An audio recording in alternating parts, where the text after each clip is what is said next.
కాంగ్రెస్ లో భవిష్యత్తు ఉండాలనుకునే వారు పోలింగ్ బూత్లలో భారీ మెజారిటీ తెచ్చుకోవాలని తెలంగాణ మంత్రి పొన్నం ప్రభాకర్ కార్యకర్తలకు సూచించారు.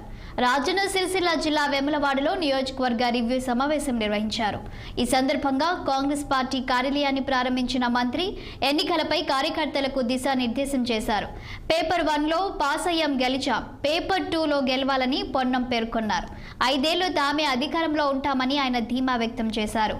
తమ పార్టీ చేసినవి చెప్పి ప్రజల్లోకి వెళ్లాలన్న పొన్నం రానున్న సర్పంచ్, ఎంపీటీసీ, జెడ్పీటీసీగా ఎన్నికయ్యేందుకు ఇదే సూత్రం పాటించాలని పిలుపునిచ్చారు.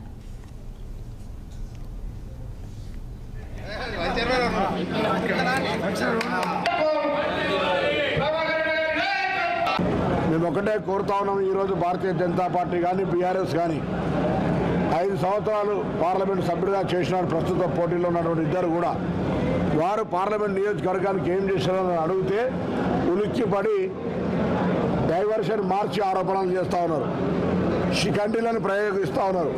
మీకు నిజంగా చిత్తశుద్ధి ఉంటే 5 సంవత్సరాలు మేము చేసామని 5 పనులు నేను మళ్ళొక్కసారి వేములవాడ సాక్షిగా, రాజరాజేశ్వర సాక్షిగా సవాల్ చేస్తా ఉన్నా. ఇద్దరికి కూడా నేను మొత్తం చరిత్ర అడుగుతలే, నేను ఒక 5 పనులు చెప్తా, మీరు ఒక 5 పనులు కేంద్ర ప్రభుత్వం నుంచి తీసుకొచ్చి చెప్పండి. పాస్పోర్ట్ కార్యాలయం ప్రజలందరికీ ఉపయోగం, తిరుపతి రైలు అందరికీ ఉపయోగం, మొత్తం మోడల్ స్కూల్ 30 మోడల్ స్కూల్ తీసుకొచ్చడం అందరికి ఉపయోగం, మాతా శిశు కేంద్రం తీసుకొచ్చడం అందరికి ఉపయోగం, కరీంనగర్ సిరిసిల్ల కేంద్రీయ విద్యాలయం తీసుకొచ్చడం 5 చెప్తాను. బీడీ హాస్పిటల్ కావచ్చు, టూరిజం కావచ్చు, ఇక 100 ఉన్నాయి. ఇవి తీసుకొచ్చినా కదా. ఇటువంటి 5 పనులను 5 సంవత్సరాల కాల పరిమితిలో చేసినట్టు చూపెట్టండి. నేను పార్లమెంటులో అధికార పార్టీ మెంబర్నై ఉండి కూడా తెలంగాణ ఆత్మగౌరవం కోసం నా పార్టీని ధిక్కరించి కొట్లాడి సస్పెండ్ అయినా. కానీ మీరు ఎటువంటి నీచులంటే తెలంగాణ అమరవీరులను అవమానపరిచే విధంగా, తెలంగాణ ఏర్పాటును కించపరిచే విధంగా నరేంద్ర మోడీ పార్లమెంట్లో మాట్లాడితే బండి సంజయ్ ప్రేక్షకుడుగా ఉన్నాడు తప్ప తెలంగాణ ఏర్పాటు న్యాయమైనది సార్ అని చెప్పే ధైర్యం లేనటువంటి విధవ. మళ్ళీ విధవ అంటే 1000 ఏళ్ళు ధన్యుడిగా వర్దిల్లాలి అర్థం, కానీ ఆయన దాని డెఫినేషన్ 1000 ఏళ్ళు ధనికుడిగా వర్దిల్లని రాసుకున్నాడు.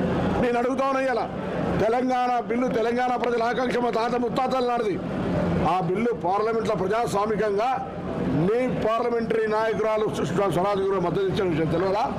నరేంద్ర మోడీ పార్లమెంట్లో తప్పుగా మాట్లాడుతుంటే తలుపులేసి ఎత్తుకపోయిన దొంగలు లెక్క తల్లి చచ్చిపోయింది, బిడ్డ ఉంది అని మాట్లాడితే కూడా మౌనంగా ఉన్న వ్యక్తిని ఏ చీముండి ఎత్తులు పెట్టుకుని తెలంగాణ బిడ్డలు ఓట్లు అడుగుతున్నారో జవాబు చెప్పి ఓట్లు అడగమని డిమాండ్ చేస్తా ఉన్నాం.